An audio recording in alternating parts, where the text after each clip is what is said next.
Robin McAuley, welcome to 69 Faces of Rock. How are you today? I am good, Mark. Thanks for having me. Hello, 69 Faces of Rock. Who is number 70? I know, right? So here we are on the Ash Wednesday 2025. It's a good day. It's a good day. First of all, congratulations on your new album, Soulbound. Thank you. Um, this probably is the most active you've ever been recording wise. What would you attribute this renewed enthusiasm? I know a lot of people say that, I was kind of always active, maybe not up in front, but I've done a lot of recording, whether it be tribute records, blah, blah, blah. I was also part of a Chicago, I almost said, a Las Vegas residency for 7 years, from 2012 right up to the pandemic. And I performed almost 1,500 shows in that time, working 5 nights a week. And then Michael Schenker Fest started, and the ball started rolling again. And this is my third solo record with Frontiers Records, and we just finished the third Black Swan record. So in, I guess, 4 years, I guess I've recorded about 6 records with Frontiers. I suppose that's pretty good. That's pretty good. Let's keep that ball rolling. Yeah, So tell right. me about the writing and recording of Soulbound. Pretty much the same process as Standing on the Edge and Alive Before, with the exception of Alessandro Del Vecchio, who I did most of the work on the first two solos. He left the label, and I joined forces with new producer Aldo Lenobile, and kept my go-to guitar player from the first two records, Andrea Saveso, and Aldo included a new drummer, Alfonso Mosserino, a new keyboard player, Antonio Agate. And so we decided to take it up a couple of notches and have it more sort of guitar driven, a little harder edge. And yeah, I'm super happy with the results. Speaking of those notches, this is you performing at your heaviest, probably. I mean, normally, performers of your age, they tend to kind of mellow out with age. You are getting heavier at 72. What's the secret? Uh, Sorry. Now, mellow is not in my DNA. I suppose over the years, it's always been a little bit more commercial, but I keep the melody. I love the melody. It's really important to me. And, heavy doesn't mean good always. It's just a harder edge than the previous two records. Wait till you hear the new Black Swan record. Love the last one. I know, thank you. So, yeah, it's trying to not do more of the same, I suppose, just move it around. Music is great. It's you can go many which ways with it. You can keep it all soft and melodic, you can keep it hard and melodic. You can break a few hearts and all that sort of stuff. So try to do a little bit of everything in there. Yeah. Yeah. Also, your voice never sounded stronger. What would you attribute this fact to? Guinness. No. That's a good point. I just take good care of it, Mark. I do all of the stuff that is boring for singers. I don't talk a lot when I don't have to, when I'm on the road, when I have a show. I do all the vocal exercises, the warm-ups, the warm-downs. I regularly have it checked to make sure I'm in good shape. I do lots of hydration. Don't smoke, don't drink. It's boring. It is boring, but it works. Yeah.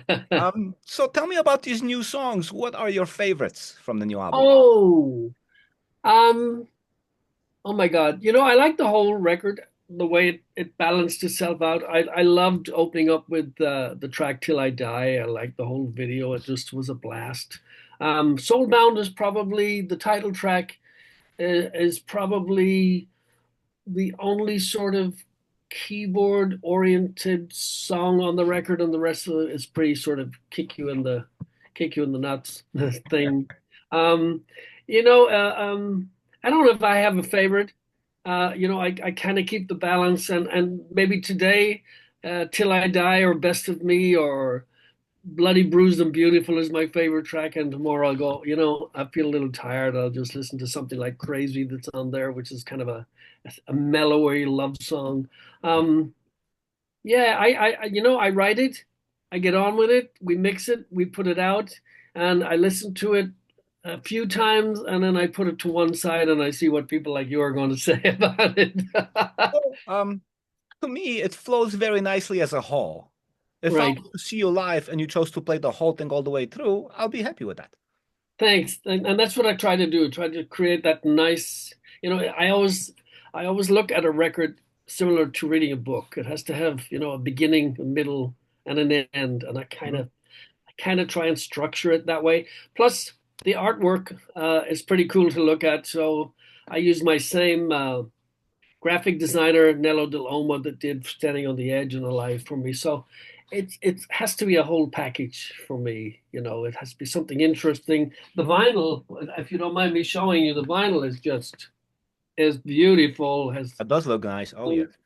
it's got all of the stuff and um, Frontiers does an amazing job. Blue vinyl. So it's a great all around package. So The only thing missing is the t-shirt order form from um, the 80s. you know what? So if you go through the Frontiers Music SRL, they'll give you all of the information. And just so you know, I don't have one of those t-shirts either, but I'm planning to get one. And a hoodie. And a hoodie. I need a hoodie too. So what feedback are you getting from all this solo work and Black Swan, which kind of happens simultaneously? Yeah. A bit like you, people are going, wait, how come you're so busy now and you weren't so busy earlier? I don't really know what the answer to that is. I guess it ain't over till I say so. You know, I took some time down. Again, I was really busy. People would think I was off the scene when I did 7 years, almost 10 years actually, in Las Vegas doing the residency. So I've been really active. But as soon as Michael Schenker Fest tour started, I began to realize that I just loved the big festival stage, and I went, I need to do more of this. And now my 2025 is it's kind of crazy with shows. Next week, actually Sunday, I will leave LA for Miami, and we will do the Monsters of Rock cruise for 5 days with Michael Schenker with MSG. Then I have the Frontiers Rock Festival in April. Um, and after that, most of Europe I have busy between the UK, Sweden, Germany, Spain. Um, yeah, I'm a busy old man. Yes, that's a lot going on. Um, Speaking of Black Swan, you mentioned a little bit. Any updates as to what's going on, what's coming up? Yes. So record number three is in the can, ready for mixing. It's a great record. That's all I can tell you. It's just a great record. Shake the World was awesome. Generation Mind was a great follow through, and I think this is we've taken it up another notch on this. We don't have a title yet, and I'm assuming I'd like to assume probably later in the year we should see it maybe around the fall. I think that's kind of the plan, although nobody actually said that. But if you put all the pieces together, by the time we get the artwork and so together and it's pressed, I would imagine sometime around the fall. But it's a great record, great writing on this one with Reb Beach and Jeff Pilson and myself. And I'll see Reb on the ship next week, so we can talk some more about deadlines. Can't wait to hear it. Yeah, thank You you. have a great history, so let me ask you some things about bands from the past. So, tell me about your time with Grand Prix, which is like the first band that you emerged with. Ah, so yeah, we have known each other before I joined the band. I was in a band with the bass player and the guitar player for a couple of years, and then the whole punk revolution took place in the UK, and nobody wanted to listen to rock music per se. Um, and then, of course, like everything else, the wheel turns and it comes full circle. And then Grand Prix got a deal with RCA Records. I think they were called Paris at the time. They made one record. And then they moved over to Chrysalis Records. I got the call to join the band, and I did two records, There for None to See and Samurai.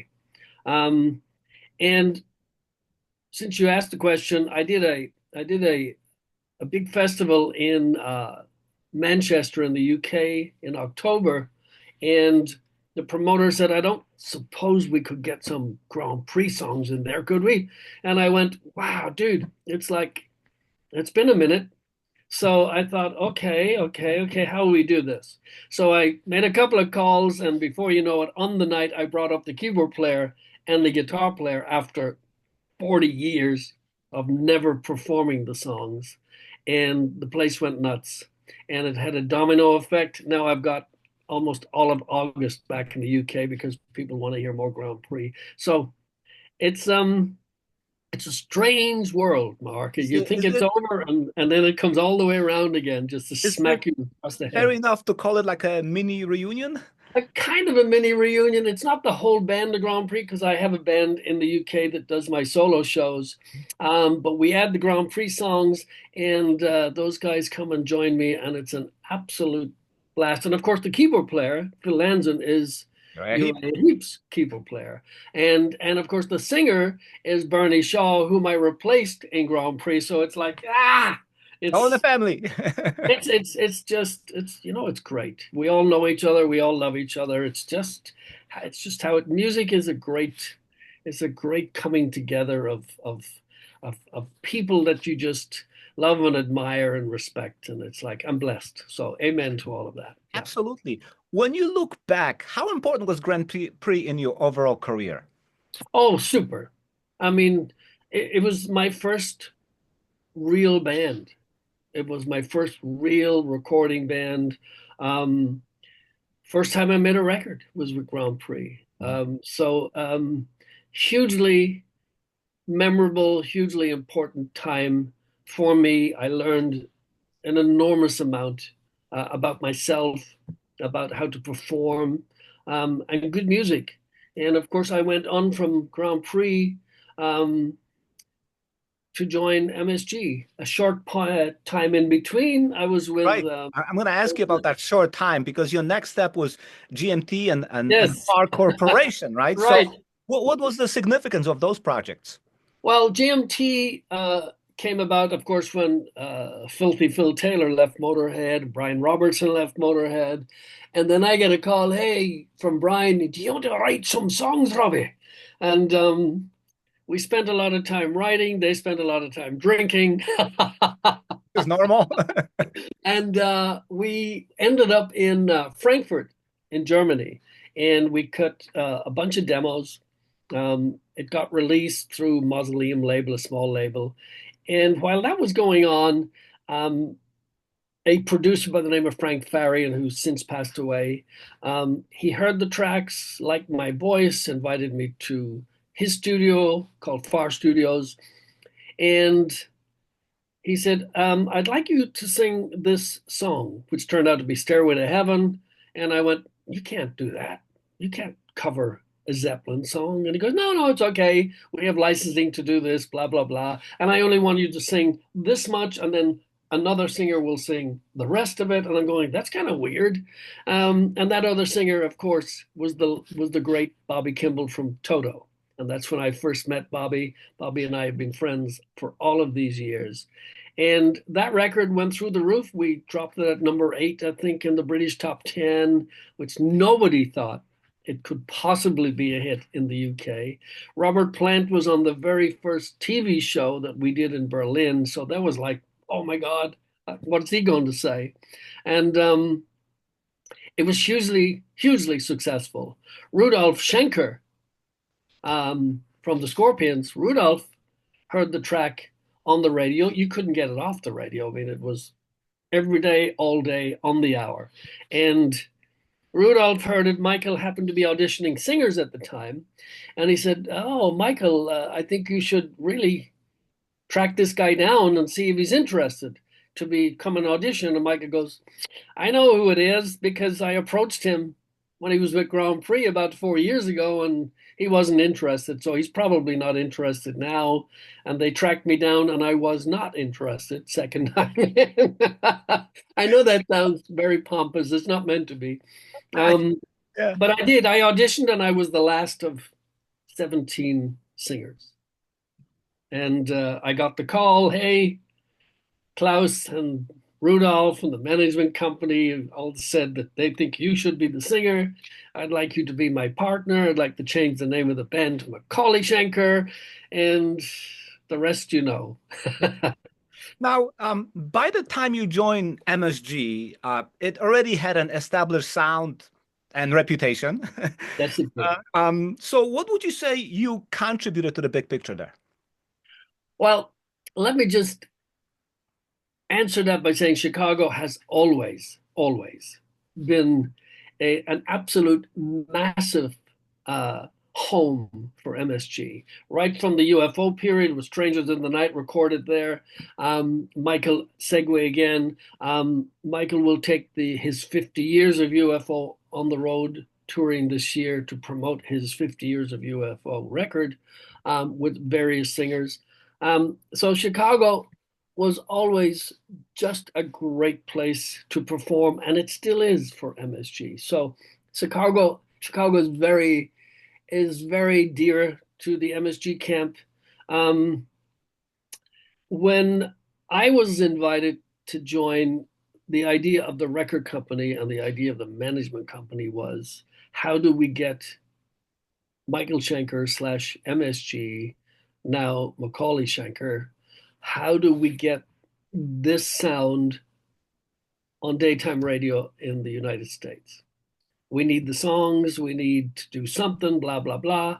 And I don't know, I guess, I was kind of the fall guy. Point the finger at McAuley and see if we can write some songs that will be sort of radio friendly. Um, I'm okay for a good melody. So we started writing songs, and we got a break at MTV, we got a break at VH1, we had a break at daytime radio for the first time, I think, in the history of MSG.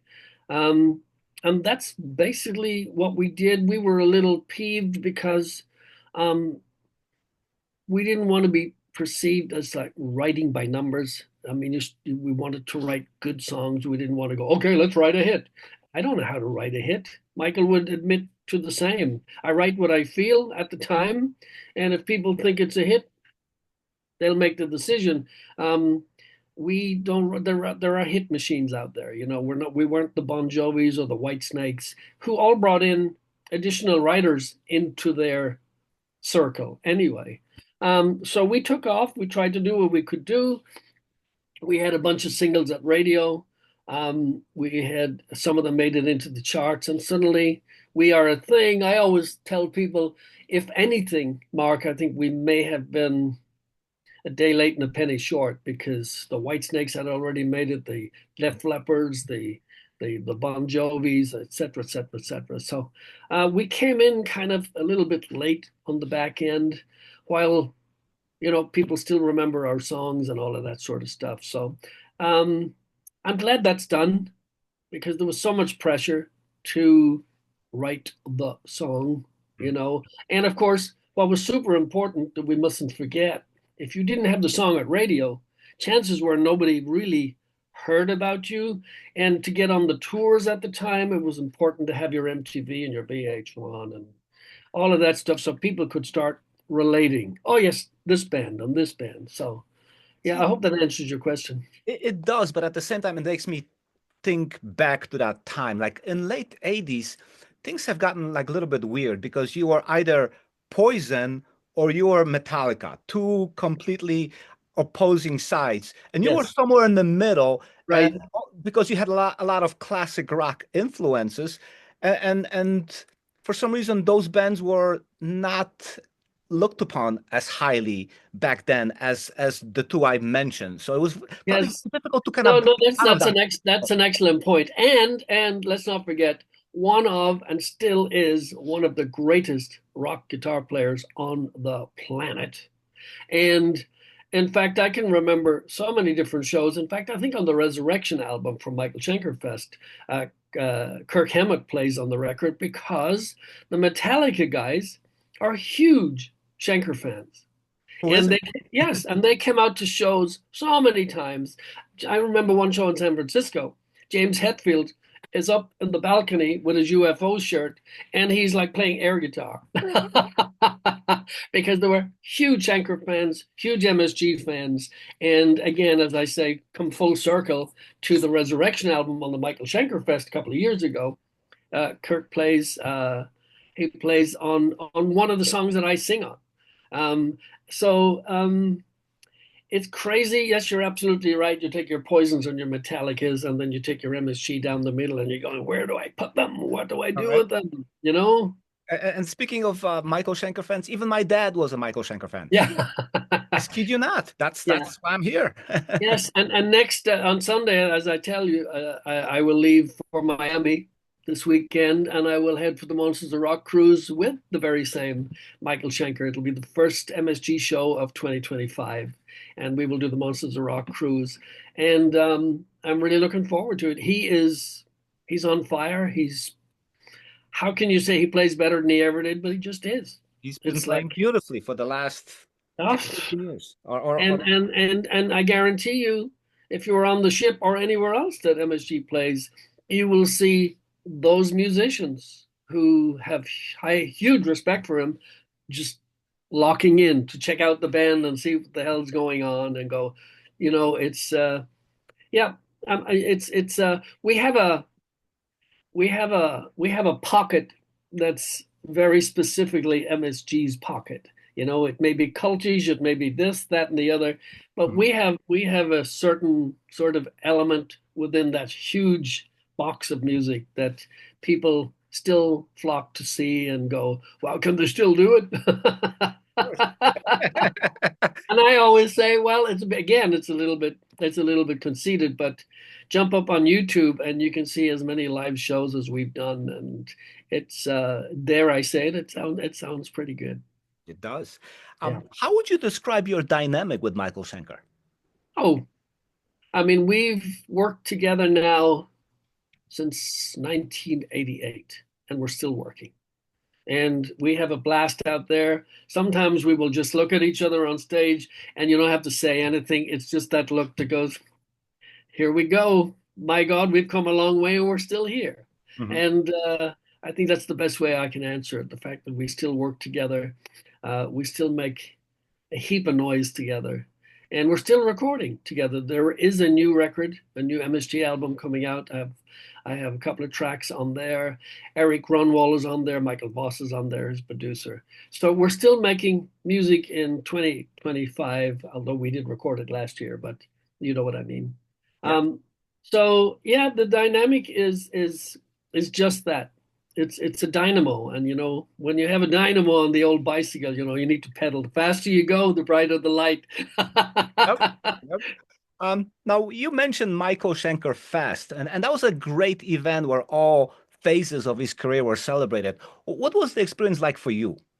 Oh my God! So that's an easy one to answer. When I got the call from Michael's legal team, and they said, "Hey, Michael's got this idea that he wants to put a festival, a thing together, a coming together of all of the singers," and without hesitation, and I went, "Are you kidding me? I'm in, absolutely," because my period, that's all I was doing in the midst of new McAuley Schenker songs, old MSG songs. I'd be singing, I'd be singing Gary songs, I'd be singing Graham songs, and of course Doogie was in the Temple of Rock period, and Doogie came in later after Gary and myself and Graham Bonnet had been doing it, and then he added Doogie, so we had like four singers, and we had we had probably some of the best times because not only would everybody singer have his slot and his time period, but we would get to walk back out on stage and do background vocals for all of the other for each other. And it was just a heap of fun. And the band sounded unbelievable. We had Chris Glenn on bass who harkens back to the Alex Harvey days. There was always Michael's bass player, and the late and great Ted McKenna on drums. Steve Mann on keys and guitar was in there, and Bodo Schaff on drums. So we had like 2/3 of McAuley Schenker group up there with the added extras from the old school, and just a great time and a great idea that Michael had to do that. And there were different incarnations, whether they were like symphonic rock shows or something, that would start bringing out all of these singers. And we always knew that it would start something. It would start some kind of a trend once we started doing it, or once Michael started doing it. Just like yourself, I was a bit surprised that he was able to pull it off because in my interviews with him, he kept telling me about this idea for years. Yes. That's never going to happen. Too Right. many fractions here. But sure enough, I saw that show twice. It was amazing. And 3 hours long at times. Yes. And we used to be joking backstage, going, "Shoot, it's my turn to go on. Will there still be people out there? Because it's already been running 2.5 hours, and no sign of it stopping." And Gary Bardens and myself would just have so much fun backstage. We would be timing Michael's solo on Rock Bottom, and to see if he would eclipse every night by a minute or two, And I think the longest he got was like 17 minutes straight solo. That's a long solo, That's right? the following. Yes. And it was just crazy. It was crazy, absolutely crazy, but crazy good. A great show, really good show. Yeah. Not agree more. Now, the move that surprised even me was you joining Survivor, another band with Chicago. Ah, So how would you Chicago. describe your contribution to Survivor sound? Well, there are songs that never got released, but there are songs that were written. How did Survivor come around? So after McAuley Schenker period, there was a very, very short lull in me working, and John Kolodner, who was A&R over at Geffen Records, John was making some calls in the background that I wasn't aware of specifically until it came to me. So John was looking at Ricky Phillips from the band Styx, the bass player, and also bass player from Bad English, and he was also looking at Frankie Sullivan, Survivor, with the idea, I need to get these people working together and see what we can get out of that sort of collaboration. So as it turned out, I got a call from Frankie. Frankie goes, "Hey, John Kolodner, introduced me to you." And he says, "I know that I met you sometime back when you did the MSG Unplugged tour. Always loved your voice. Do you fancy writing some songs?" Frankie came from Chicago into LA. We wrote a whole bunch of songs, a full record of songs. Couldn't give it away, and it just kind of sat around for about 4 something years. And then a Japanese label picked it up, and I talked to Frankie, and he goes, "Just put it out with your name on it." And it was called Business as Usual. So people always refer to that as my first solo record. It was never intended to be a solo record. Mhm. But that's how it came out, released only in Japan. So in 94, while writing those songs, Frankie would daily going, "You need to join Survivor." And I would say, "But Survivor is a pop band. I don't want to be in a pop band." He goes, "You're funny, McAuley. It's a rock band." This is, and that was the kind of back and forwards conversation we'd have. Um, Fast forward, I didn't join obviously in 94. Um, I got married. I've been married for 31 years to the same woman, my wife Gina, and we had in 1999 we had twin boys, and I went, "I'm off the road. I'm done. I don't want to be out there. I want to see my boys walk. I want to be home. Want to be a dad." And in 2006, I guess Frankie Sullivan was like going, "Is he ready now?" I get all of these emails. And my wife said, "Did you ever answer Frankie's email?" And I went, "Hell no. I know what he wants, and I don't want to do it." And she goes, "Well, wouldn't it be nice if you just sort of said, 'Hey, thanks for emailing me'?" No. You know what's attached. but that didn't happen. We talked. Mark Drouet, the drummer, dropped off two CDs worth of songs. A couple of days later, I'm in Chicago. I'm singing like 30 songs or something at a rehearsal. Another week after that, I get a call going, "Hey, I need you to come to Chicago or wherever it was. We got a festival with Eddie Money, and you'll be fine." And next thing I know, I'm standing out in front of about 25,000 people with no idea what I was going to do. I knew the opening lines of the songs. I had no idea how the songs finished because we never really fine tuned all of that. Mhm. And so there I am on stage with Survivor, and 5, 6 years later, I was still there.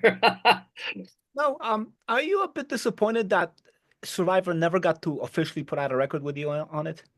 Yeah, yeah, I think we were in the throes of writing some really cool stuff, and somewhere in the midst of all of that, there was a lot of reunions going on, and then Jimmy and the late great Jimmy Jamison, Jimmy and Dave came back into the band, and as we know what happened, Jimmy only lasted like about a year or something. And then I haven't seen or heard anything that Survivor. They don't do very much, I think. I did see Dave Bickler about a month ago, and Dave's doing great. And we chewed the fat about the Survivor stuff and all that. And, um, yeah, I suppose disappointed, maybe not surprised, to a lot of politics going on inside that little camp that I just wasn't interested in, really. Yeah. So we leave it at Yeah, that. yeah. So now that we had a chance to look back at all of your bands, how important were those experiences in finding the focus for what you're doing now? Oh, I don't think anybody can get to where they're at uh, without opening and closing a bunch of different doors and going down different paths and roads and basically finding yourself. If you ever do find yourself, I'm happy in my skin. I'm very lucky that my voice is in great shape, even at my age. I still have all my hair; it's all mine, nobody else's. Um, you know, if you want to do something, um, as much as I enjoy the music still, I think you have a responsibility to, in order to make that happen, there are certain things that you have to put in place. Take care of yourself, make sure that what it is that you do, make sure your instrument is still good, and have a good attitude and don't be an asshole. you know? So, you know, yes, thankful and grateful that I got to do everything that I have done. I have played with some amazing, amazing musicians, and I continue to do so. And I'm just a snotty little kid that grew up in the south of Ireland thinking, what do I know?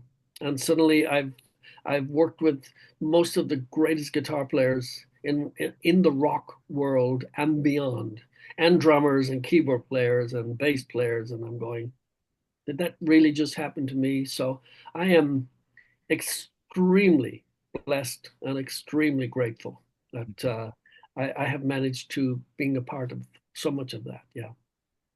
Finally, is creating and performing music a lifelong fulfillment for you? Oh my God. If I'm home for too long, my wife goes, shouldn't you be doing something? you know, um, it's my happy place. My family is first, always. So I got to put that out there. Family is numero uno for me. Without that foundation, I'm just, I just I wither away. I need my family around me to to give me the strength and the energy. And I have an amazing woman who encourages that and always has done these 31 years. And she goes, "You're only happy when you got your music. And if you're home for too long, you're just a pain in the ass. You're boring. You get all bent out of shape. And as soon as you start knowing that you have shows, and then I have to listen to, oh, I hope my voice holds up." She goes, it's the same story. And here you are for as long as we've been together for 33 years. So she's, I don't know how she puts up with it, but she does, thankfully. Yeah. Fantastic. Thank you for all the insights. Oh, thank you. It's been nothing but a pleasure talking to you. And Great keep up with questions, new Mark. album. Great questions. Great questions.